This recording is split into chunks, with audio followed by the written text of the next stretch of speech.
So what do you call yourself? Welcome to the LaTangela Show. Hey. Hey, what can I do for you this fine day? This is your destiny.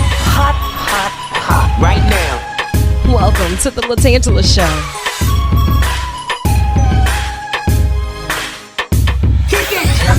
Come on in and enjoy yourself. Right now. We gon' party like no one else. Welcome to the LaTangela Show. 4, 5, 6, I'll know. 5. What? Show out then. Welcome to another episode of the LaTangela Show podcast. You know, it does my heart well to have those in a hot seat and on the tan line that's making the world we live in a better place. And today we have none other than Mrs. Collins. She is back like she never left, back like she never left. Hey, how are you? I'm doing great. Back like I never left. That's the one. And let me tell you, you came back on a mission because we're doing it for the babies. Now, Saturday, March 2nd, it's a field trip, including the babies, a petting zoo, and I'm going to have to lead that top tier, and all of the wraparound services that one can even think of. Tell me a little bit about what's your position with East Baton Rouge Early Childhood, and how did this extravaganza even come about? Well, I am with a parent liaison with EBR Ready Start Network. And being a parent liaison means I get to be out in the community getting the word out about all these fabulous resources that are available. I would not want anybody to be left out. So I'm going on the highways and byways to make sure that everybody knows. Come and get these resources. It's going to be featured at this extravaganza on March 2nd at Crestworth Early Learning Center. The address is 11200 Avenue F. Right off of Blunt Road. We'll be there from 10 to 1 o'clock. Yes. With resources for the family. If you have someone who's a child from birth to 4 years old and you're wondering what can I do with my baby and what kind of resources are available, we're going to have them all in a one-stop shop for you right there this Saturday. And you know, you just unloaded a lot, because when you start talking about the family services and all of the resources from 0 to 4, like that infant requires so much, and then that toddler requires so much. But if we don't know that these resources are available, we're out here struggling trying to figure it out when we have systems in place that have already figured it out, and we just need to connect the dots. Yes. Right? So when they get there, what is some of the information that we need to have before we even show up to start asking these questions? So on the flyer that you may all see, that you're going to see that we need to bring your birth certificate, of course. Mm-hmm. You're going to need proof of income. We need 4 proofs of income. We'll need check stubs. That's your proof of income, or your SNAP benefit form. Okay. You'll need to have proof of where you live. Now, we want to make sure that we acknowledge the fact that some families may not have a lease. You may not pay the bills because you're a family in transition. And so a family transition qualifies for other resources and support because you are a family in transition. Maybe you're doubling up, living with aunt, uncle, auntie, brother, sister, or someone else. Right. And so some of those documents you may not readily have available.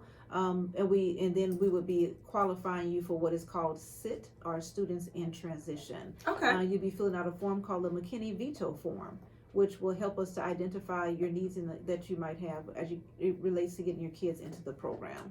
That's good to know. And you know, you have a lot of families where a grandmother may be taking care of the kids. You have aunts, uncles, a lot of transitional situations to where they still need the resources. And when they do come on over for March 2nd for this big event from 10 a.m. to 1 p.m., don't be intimidated by the process, because you and your team, you'll also be there to assist in filling out the forms. Now, there's a big intimidation when it comes down to one, asking questions, because you really don't even know if I sound crazy for asking this, right? Right. And then, okay, you want me to have this paperwork. Now, at least I know ahead of time the paperwork that I need to bring, so that's not setting me back. But then what forms do I need? How do I fill this out properly to make sure that by the time the deadline gets here, no one has to call me and say, oh, so knowing that you have the team there, that's a big help.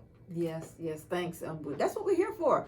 We're going to have people sitting there ready to help you walk through the process. So you're going to need to have the parent needs to, or guardian needs to have a government issued ID, up-to-date shot record.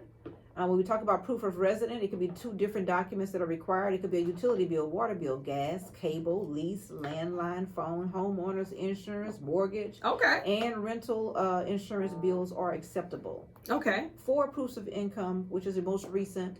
So if you got paid just recently, then that one, and then go 4 check stubs back from there. For a total of 4 are your SNAP benefit form. Now, our big focus is for families who have children who are 4 years old. So it's time for them to get ready for school. We have a pre-K program. That's a big step. Yes, it is. And you know what? That also takes away a lot of the pressure too of them having to find a daycare or a learning center. Now we're getting those babies into their little worlds of, hey, it's time to kick off this routine of school. So how do you select? Is it a certain region, a certain area, or is this for the entire parish? This is for the entire parish. Oh, including wow. The city of Baker. Okay. And so regardless of where families find themselves, we have resources that are available to them. We have LA4 projects and diverse delivery projects, as well as them being enrolled in EBR school system. So whatever fits the family's needs, we have provisions for that with our network of providers. And when you start talking about other resources, you gave me a rundown last week, and I was just so excited to hear this. When you start talking about some of those resources, lay that out for me. All right. So potentially you're someone who needs to apply for child care assistance because you have a child from birth to 3 years old.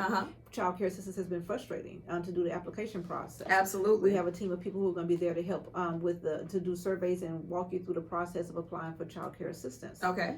That's going to be something that's available to enroll kids in schools. It increases the workforce because when mom and dad can leave the kids in a high quality program, then they can go and work and take care of those kids. Right. And so that will be on site. We're going to have a petting zoo that's going to be sponsored by one of our providers.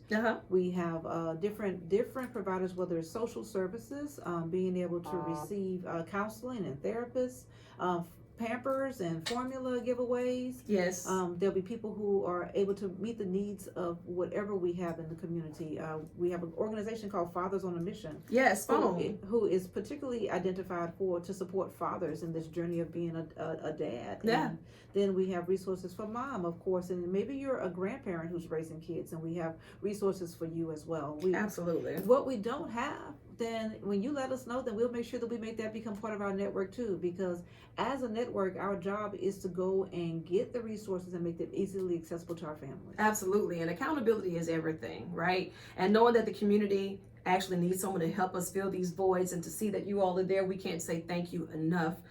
If there's someone that's watching, someone that's listening, and they want to be a sponsor, is it too late for them to sponsor? Absolutely. Is it too late for them to say, hey, look, we got some of these wraparound services, we want to come too. How do we contact you, or what are some of the steps for that? We want you to be there. So if you're someone who's listening and going, oh, I wanted to get in on that, then you can email dcollins5, DCOLLINS, the number 5, at EBR Schools, EBRSCHOOLS.org. And let me know that you want to be a vendor. I'll send you a vendor form. Now, this is going to be an extravaganza, so it's the best 4-year-old party you could ever imagine. Whoop, whoop. So one of our providers decided they wanted to bring a petting zoo. So whatever you think you want to bring to make everybody remember that you were there, then let me know what that's going to be. We welcome it. Balloon animals, spacewalks. If you wanted to bring that, we welcome that too. Email me at dcollins5@ebrschools.org and we'll get you in. Absolutely. When you say it takes a village, this is the village, and we want you to come on out and enjoy yourselves, but to educate yourselves and to see what it is. If you don't need it for yourself, throw it out in the subtweet and make sure that it finds someone where they need it and when they need it the most. And we'll also have some Spanish interpreters that will be available because we want to make sure that we're taking care of everyone. The application period right now is going on until March 22nd, but do not let that deadline find you on the 23rd. I need you to call right now. I need you to call right now. And if we need to reach out, of course, all you have to do is give them a call at 225-960-1671. Again, that's 225-960-1671. Mrs. Collins, I know you got more work to do because we got a petting zoo, we got resources, we have vendor spaces, and a whole bunch of babies that's about to pull up on us. Yes. So I'm going to let you chase the sun or let the sun chase you. But either way, get after it. I love you, and there's absolutely nothing you can do about it. Except receive. I receive.